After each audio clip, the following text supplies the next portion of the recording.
ready to go. Okay. Good morning, everybody, and welcome back. Today we're working on a Poulan chainsaw that's been sitting for a little while, and the primer bulb's cracked on it. Now, I peeked inside it a little bit earlier and hit it with starter fluid, and it did kick a little bit, so I know it's got enough compression to run. But we're going to go ahead and rebuild the carburetor and put a new primer on it, because it's never just the primer bulb. Whenever you have to replace the primer bulb, it means the carburetor is probably also all gummed up. Now, if you're doing this on your own and you don't normally rebuild carburetors and don't have an ultrasonic cleaner, spend the $15 on Amazon, buy a cheap carburetor and be done with it, and don't bother with it. Just make sure that you match up the old one very correctly on screen before you do it. So, all you new people out there, don't forget to subscribe. It's free and we do appreciate it. And let's get started.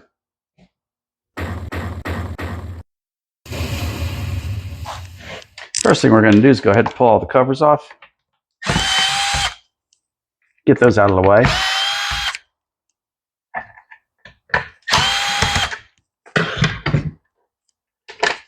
Now we're working on a bench. Usually if I'm not working on the bench, I use a magnet to keep track of the screws. But on the bench, it's a whole lot easier.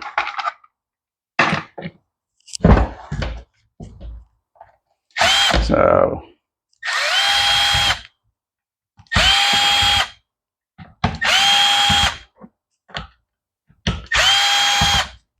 okay, this will give us access to everything that we want to look at. And we'll take a look at the fuel lines too, and we'll replace those if they need it. But from looking inside the tank, the fuel lines looked okay. Now I'm working on this with an empty gas tank. First thing you want to do whenever you work on a chainsaw is go ahead and empty the tank and just be done with that part. Let's get the old primer out of the way. Oh, that came off awful easy. You see all the cracks and everything in it. That's not going to work.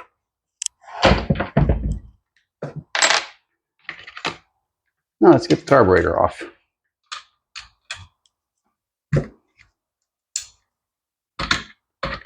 When you do this as much as we do, you sort of get a feel for what your next wrench is. You don't spend much time juggling around trying to figure out what socket you need. Okay, let's take a look.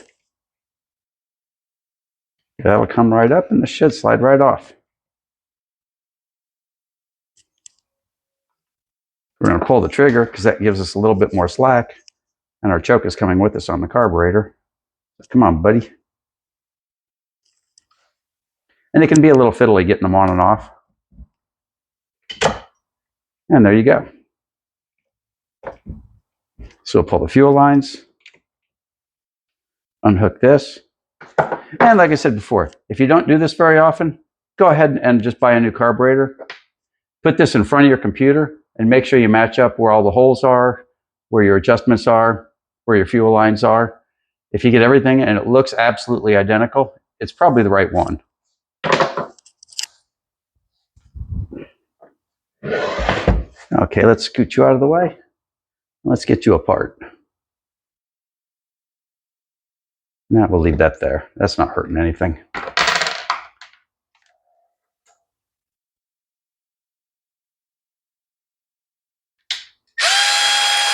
And a lot of people will tell you that you need to stick with the same brand of carburetor. It's like, this is a Walbro. And they'll tell you, you got to get a Walbro, got to get a Walbro. And there's something to be said for that. But it's not the know-all, end-all. I've done a lot of these and use cheap carburetors. And the truth of it is every now and again you'll hit one that does indeed fail. But most of the time they work perfectly fine.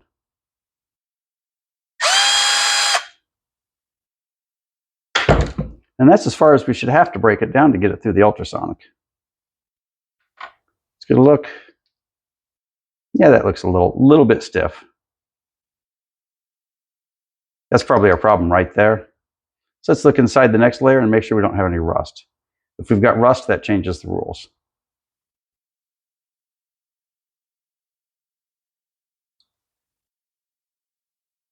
And we don't. She looks pretty good inside. Try to save this gasket. I'm not sure if I've got more of these.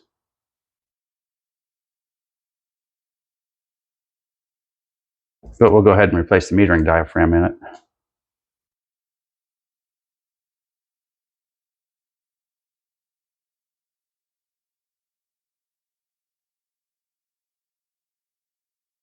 Very slowly and very carefully.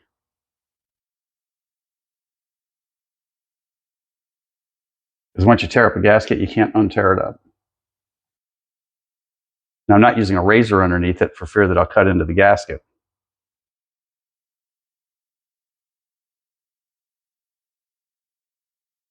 And there we go. We saved the bottom gasket. Very, very nice. Okay. Let's pull the choke lever off and get her in the bath.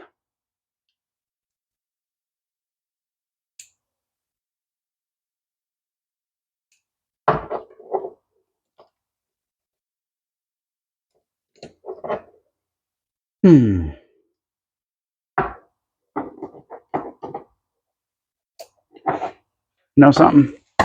That choke lever is being a pain in the neck and it's not hurting a thing. We're going to put her in just like this. For those of you considering rebuilding one rather than replacing it, type of things you need to watch for. Holding my hand here so that it'll focus. See that screen right there? It's completely clogged. No matter what we did or what gaskets we'd put in it or diaphragms, this one would have failed. And that's the kind of thing you have to look for on these little carburetors. Now we're using the ultrasonic cleaner because it'll get inside and it'll clean things like that out. If you don't have one of these, it might be a little trickier. Now we're not quite up to temperature, but it's pretty hot already. So I'm going to go ahead and let her get started.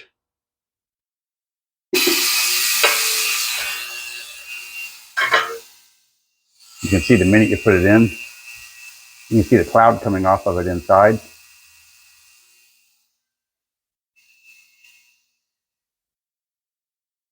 That's always fun to watch. So we'll come check on it in about half an hour. She ran for 24 minutes at 60 Celsius, which in Fahrenheit is hot. Okay, let's see what she looks like. And of course, what we're most interested in is that little screen.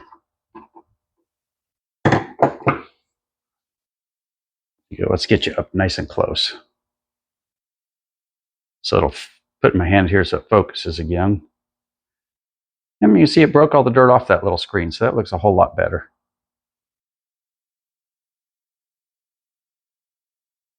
There you go. Yeah, so I'm pretty happy with it. I think she's ready to go. Everything seems ready, so let's put her back on and see what we've got. Okay, now for the fun part, getting her all back together.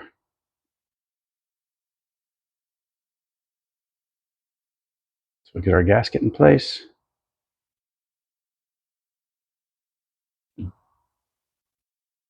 Ah, look at that, the new metering diaphragm comes with the new gasket. Very nice. So we'll get her in place. That saves us the concern of that, doesn't it?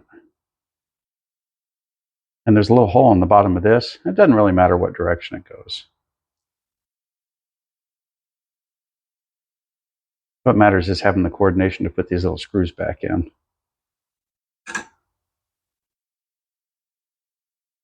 And I can't stress it enough that this won't go as planned if you lose anything. So if you're a homeowner and you're thinking about doing yours, just spend the $12, get a carburetor, and be done with it. Buying an ultrasonic cleaner that you might only use once will set you back $100. And you'll be set back $5 or $6 for the diaphragms and whatnot that you're going to want. So by the time you're done, you will have spent the price of the tool to get her running.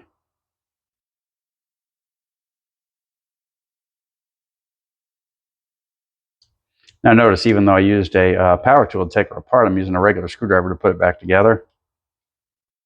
Every now and again I'll use a screw gun to do that part, but your accuracy is of course much better with a screwdriver. Okay, the top all look to be in order. So the only thing we're going to do here is put her all back together. So I didn't have any issues with that.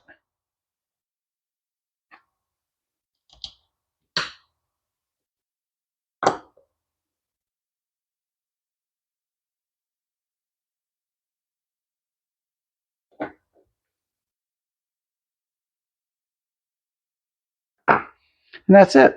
Let's bolt her back on, see what we've got. Okay, let's get her back on. This is always the fiddly part.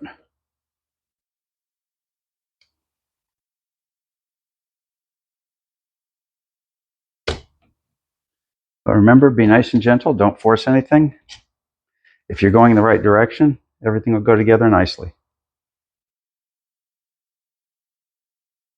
And you won't always think that when you're putting a carburetor on a chainsaw. Sometimes you'll think, this can't be right because it's fighting me all the way.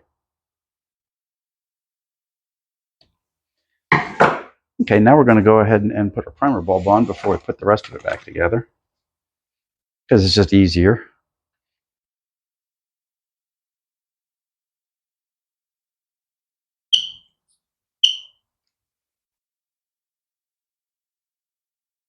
Okay, this one goes to the carburetor, which will go on the short side, because it's pulling gas through the carburetor, and then it exits it back into the tank.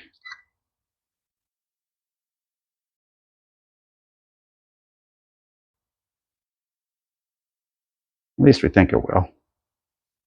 There we go. Very nice, very nice. So,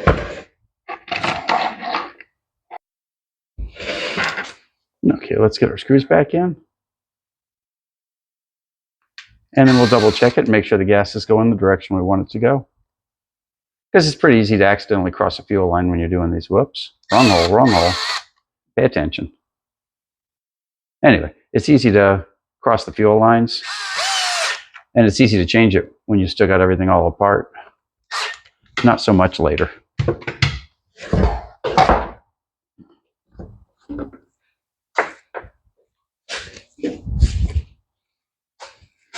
Let's put a little high test in her.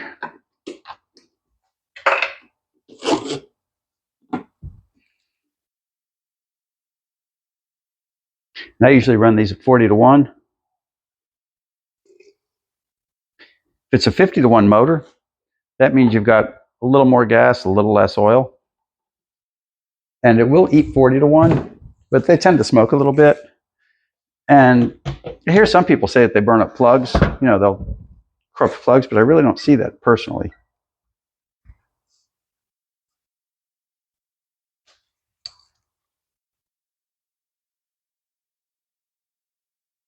Okay, everything seems to be flowing correctly.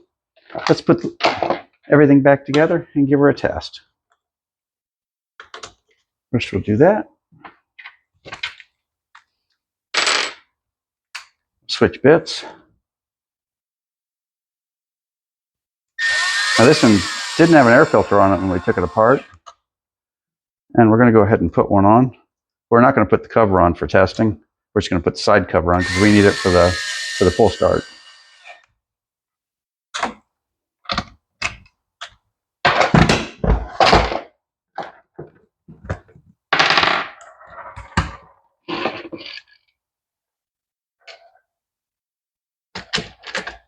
Can't get out of putting this cover on. Are we still in frame? Yes, we are. Let's scooch over a little bit.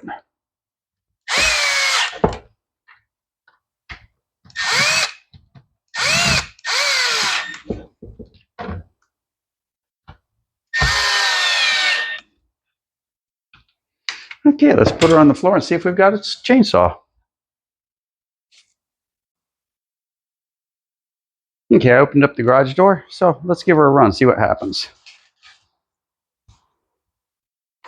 Full choke. Make sure she's all primed up nice. She's on.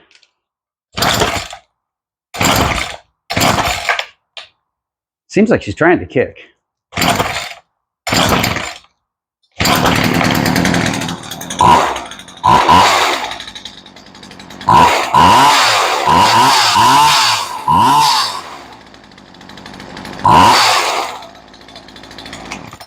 Yep, she feels pretty good, and that's all there is to it. So we're going to go ahead and put an air cleaner on this one and put the lid on and call it done.